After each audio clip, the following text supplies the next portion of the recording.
Okay, I thought I'd just follow on from the last video showing about the trading.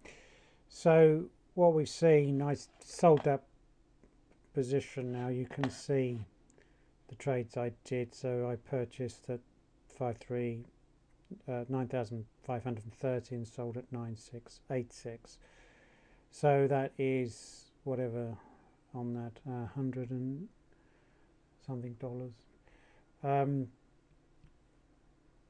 Based on, and you can see the time frame, so it's 9:52, so in 2 hours 30 minutes it's making that amount of money. So I think it was, I'm not sure the exact figure, based on a $700 investment. So if you now look at the Bollinger Bands, and really, so we can see this narrow and we can see it widening. You can also see here that this is flattening out. So on here we've got 9685 and we can see 9676 as these orders are coming in.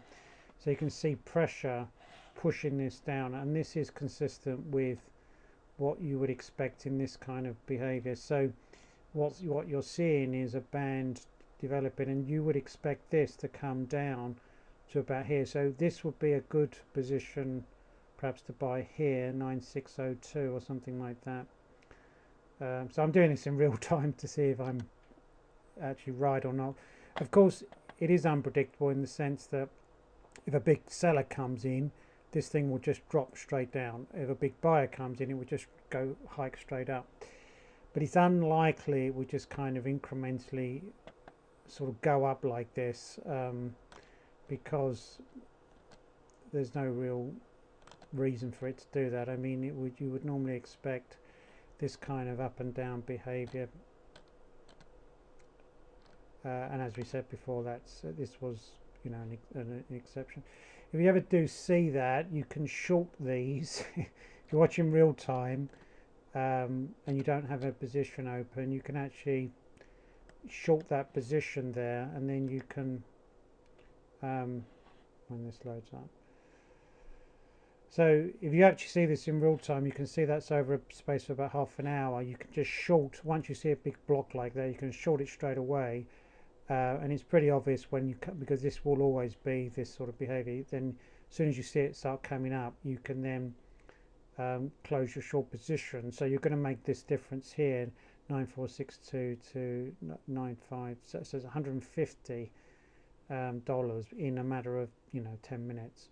So per Bitcoin. So depending on your leverage, how many Bitcoins you can make.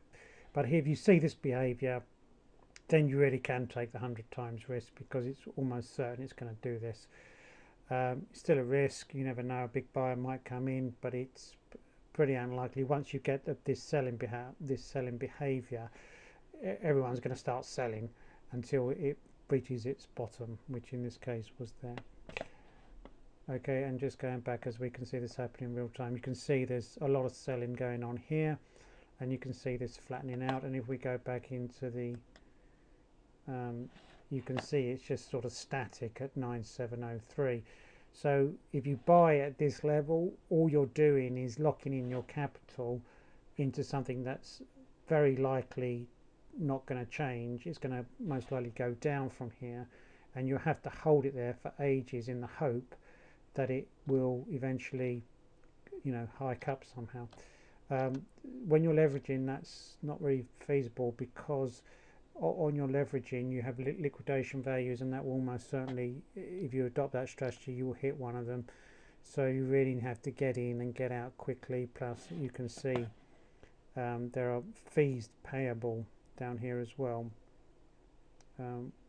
which are payable by time, by hours.